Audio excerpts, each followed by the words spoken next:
بهر پیشگیری کسلی‌های سیرایتی کارمندان مرکز نظارت دولتی سانیتری و اپیدمیولوژی شهر حصار در اساس نقشه‌های وزارت تندرستی و حفظ اجتماعی اهالی و خدمات نظارت دولتی سانیتری و اپیدمیولوژی در نقطه‌های خوراک عموم، نقطه‌های سودا، داروخانه، مؤسسه‌های تعلیمی، مغازه و آشخانه‌های بازار ریدهای مشترک تشکیل نموده در مؤسسه‌های طبابتی سنجش سانیتری و اپیدمیولوژی می‌گذرانند.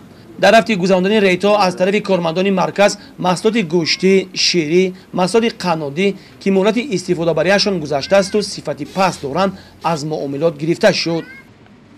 مرکز ما در اساس کودکس تندرستی جمهوری تاجیکستان که تحت رقم 1413 از می 2017 تصدیق شده است، ریدهای خود را براه مانده شده است.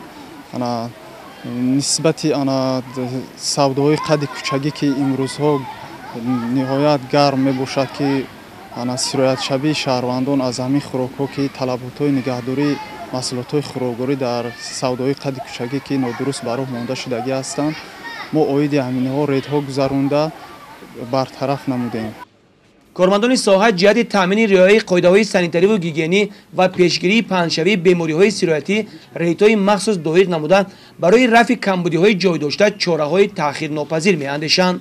در رفت گذراندن سنجش‌ها از طرف کارمندان مرکز صاحبکارانی که برای رعایت نکردن قاعده و معیارهای سانیتری پروتکل حقوق ویرانکنی ترتیب دادند به همه آنها قرار عاید بستن جریمه برآورده شد.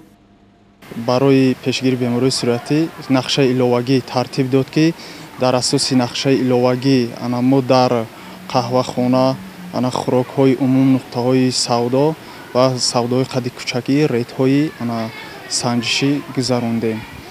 در ریت‌های سنجشی با ما معلوم شد که نسبت 134 نفر پروتکل‌های ماموری ترتیب داده شدند که از آنها با مبلغ 18100 سوم جریمه ستانده شدند. در 6 ماه سال سپری شده در شهر حصار یگان بیماری‌های خوفناک زهرالودشوی از خوراک زهرآلود شده به قید گرفته نشده است.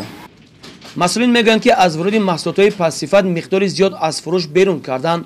همینطور گذراندن چنین ریت‌ها در بازار و مغازه‌های خوراکباری از طرف مسئولین باز ادامه خواهد کرد.